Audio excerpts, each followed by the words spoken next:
good to be back out there on the field. We had 2 days off. Players had, or not totally off, but players had a couple days off the field. Just got in on Sunday. Had a couple-hour meeting for those guys to come in and really clean up the scrimmage tape from Saturday.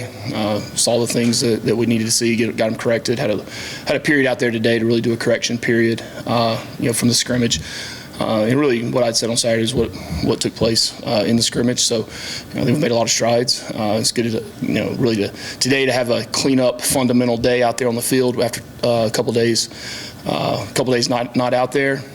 And school started yesterday, so it allowed them to focus in on school, get those things done. Had a speaker yesterday morning for them, and then kind of get this new routine going of being in the mornings. So. Obviously a blessing today being in the morning. I think some of the guys said with the heat supposed to get up there today. So I thought it was a nice cool morning today. Felt like early spring out there. So, then coaches have started in on game planning yesterday afternoon, watching film, come off the field today. And for the rest of the day today, we'll be on to Louisville with a player meeting tomorrow morning. With the scouting reports, all those things, and then move on to Louisville prep beginning tomorrow. So excited to really turn the page from preseason camp and take what we've improved on from there and move forward now into preparation for Louisville. So I did meet with both quarterbacks yesterday. Met with Zach and Haynes. Met with them myself, informed them really of the decision that I've made as far as who the starting quarterback will be. Haynes King will be the starting quarterback moving into the first game versus Louisville. So time to turn the page with that and get the team focused and prepped now moving forward. Had a chance to meet with both of those guys yesterday individually with no one else. It wasn't a staff. It was myself and individual player only. Talked with them at depth, kind of where they're at, where they stand, both what they need to continue to work on, and informed them of my decision, and that I would be telling you guys today, and that way we can move on as a full team and get ready to start playing games. So, had a meeting this morning with leadership, and told the leadership, yes, both Haynes and Zach were both in there, and informed leadership of my decision, and made sure that they understood why and why we're moving forward. So it was a good meeting. Both quarterbacks really had outstanding camps. This is an evaluation that's been going on since January 6th. To have 3 quarterbacks that have started college football games on your team is a super positive to have, and there's going to be points in time this year where those quarterbacks will all play. And but moving forward now, Haynes King is the starter, and I'm looking forward to moving on now. So with that, we'll open up for any questions. I guess just kind of maybe without getting into the weeds, what went into your decision? Anything in particular that you would share about the decision-making process on the starting quarterback? No, I mean, like I said, it's an evaluation that really started, I think, January 6th when all the guys got back and had the first workout together. So this has been an eight-month evaluation of everything that goes into being the starting quarterback. Rob.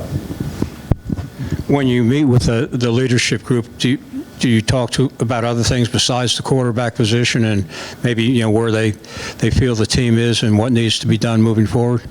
Yeah, we talk about a lot of things in there, but it's a privilege to be on the leadership group, so that's why those things stay in there. Chad. Patrick.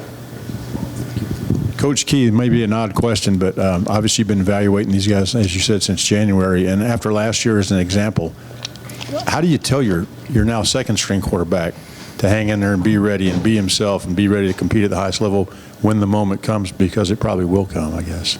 Yeah, well, no different than I tell anybody anything else. Black and white, to the point. We don't sugarcoat things. I don't believe in sugarcoating any message, much less a message that deals with who the starting quarterback on this football team is going to be, as well as when you're dealing with kids that are 18, 20, 21, 22 years old. So there's no sugarcoating. It's direct. It's why and what needs to continue to be worked on, and move forward from there. I mean, you had said originally you might not name this guy maybe until pregame. Why do it now and go ahead and get it out of the way? It was the time. Mm-hmm. Yeah, it was the right time. There's no decision that I've made in the program to this point has been made, quickly.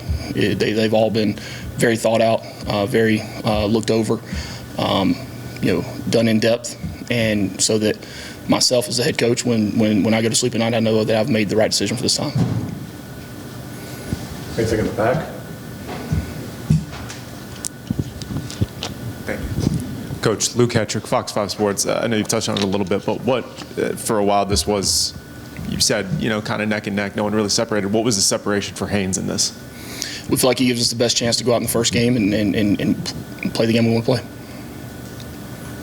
Rob?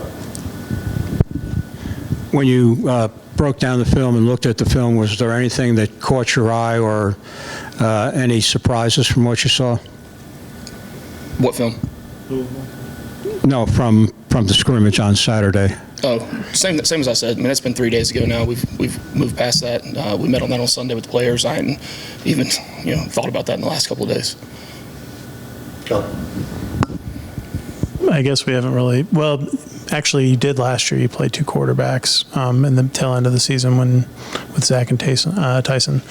Just, is there a thought there? Like, is it having both guys ready? Kind of, how do you approach how you look at that? Is it the guy? This is my guy. I'm going to ride him in a game, or do you have a strategy for that? Yeah, for sure. Haynes King is the starter. Make no bones about it. That's why we made the decision. That's why I made the decision. That's why I brought him in and told them both face to face, man to man. And I'm not putting him on a short leash. I'm not putting him on the. I do not want the starting quarterback to go out there and feel like if he makes one mistake that he's going to get yanked. That's not the world we're living in. I'm not doing that. Both guys will have to be prepared. Both guys will be prepared. We can win with both players. We can. All right. The amount of improvement that both of those guys have made over the course of really the entire offseason, spring ball, summer workouts into preseason camp has been outstanding. And both guys have a very bright future. And make no mistake now, Zach Pyron is a heck of a quarterback. All right, he is a heck of a quarterback, and he's going to play really good football here at Georgia Tech.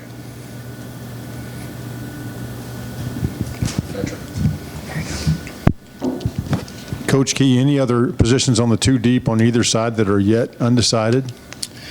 I'd say it's probably, there might be 1 or 2. We actually were discussing yesterday. We'll release the depth chart next, I don't know, whenever Mike tells me I can. I think early next week, though, by the next presser, whenever. Go. In terms of just, I guess, deviating from the quarterback talk, just in terms of other positions and things, you've had a lot of transfers, guys like Chase Lane or Dominic Blaylock. Kind of where do some of those guys stand right now coming out of the second scrimmage? Yeah, I mean, we've a lot of those guys are going to be in the mix. As we all know, I mean, you play 6 to 8 receivers in a game. 4, maybe 5 tight ends at times. 4 running backs. Played 5 before. Defensively, they roll. So there's going to be a lot of influx of new names that are going to be out there on the field come next Friday night. Chad? Same question with the running back position. How are those guys looking? And they're all good to go? Yeah, they are. They were back there all full speed out there today. It's a room where there hasn't been one day where one guy is. Well, there might have been one day where a guy went and moved forward, and the other ones didn't, and the next day it's another guy. And the nature of that position, it's a position that guys get banged up, they get bumps and bruises and those things, and it'll be a running back by committee for sure. Rob? You talked previously about the cornerback position and Miles working his way back. Where is he now? Is he ready to jump in the picture? He's in the locker room, I think, but no. Yeah, he is. He's been back out there full speed the last couple of days. Go. Yeah, I was just curious about. I lost my train of thought for a second. Sorry. You looked at practice as an offensive line coach for much of your career. How much have you had to train yourself to look at things differently, and kind of what has that process been like for you, just to how you observe practice and those types of things, and even in the game? Yeah, well, even though you're an offensive line coach or you're a receiver coach, or, I mean, when you coach for 20 years, I mean, you learn to look at the big picture. I mean, there's things on the, my progression of what my eyes look at during a game when I was coaching offensive line is not just looking at the center or the tackle. I mean, it's from the safety to linebackers down to the center. I mean, back on the edge. I mean, it's an expansive thing that you look at when you're coaching on the field. You have guys in the box that work to spot and see different things. I mean, it's an overall view of what you see now in practice. Yeah, you do focus in more on a singular position or a singular side of the football. But look, you've got to know what the other side of the ball does to know what the mistake was on the offensive side, or vice versa. So you have to know what the other side of the ball is doing. So if you think they're in one defensive front or one coverage, and a receiver does this, or a lineman or running back does that, you're not really understanding the mistake that was made. So really more now, it's changed more of an organizational overview of practice. I try to every day observe a different couple of positions, individuals. Now I still go down and get my ND time in every now and then with the offensive line, but it's also good to go down and get down with the D line and or the linebackers, or with the receivers, or watch routes on air, or individual routes with the quarterbacks and receivers. So it's changed. There's more things to watch. You're also looking at people. You're looking at coaches. You're looking at the flow of practice. You're looking at guys running on and off the field. I mean, it's everything. Time for a few more. Patrick? Coach Key, in the big picture, you've obviously coached Georgia Tech in 8 different contests already, but this is your first time opening the season. It's a Friday night, national television. Does it all land on your psyche personally any differently than last year's games? Land on my psyche? That's too smart of a question for me. I don't know if I really know what that means. No, I know. No, I'm excited. I'm excited, but I'm excited to get back in and get on the game plan, and now that schedules and planning and itineraries and those things are all put to bed, really completed those last night all the way up until past Thanksgiving. So now that that's all put to bed, every minute of the day is really planned out now for the rest of the year for everyone involved in the program, whether it be the coaches, support staff, and ops, training room. So now that's all put behind us, I'm ready to go take a nice shower and put on some tape and watch some Louisville film. Anything more in the back? Go. Yeah, I was just wondering about, I guess, is there a position group that's maybe you thought was maybe a question mark going into the season after camp you feel better about, that, or maybe feels a strength compared to? I don't feel good about anything, that. No. I guess one that you maybe has made more progress than you expected. Yeah, look, we've made a lot of progress. We've made a lot of improvements. We're a better football team now than we were August 1st. We're a better football team now than we were January 1st. And that's what you want. You want the constant improvement. Relative to offense and defense, I know what type of team we are. Relative to our competition, I don't know yet. So am I excited about improvement? Yeah, I'm excited about improvement. But improvement, I've said before, there's no ceiling. There's no ceiling in improvement. There's no ceiling in getting better. There's no ceiling in, the heights you're trying to go to. And look, that's where failure occurs. Failure happens when you do have goals set high, when you have high aspirations. All right, but I'm not lowering them for anybody, and we're not lowering them as a team.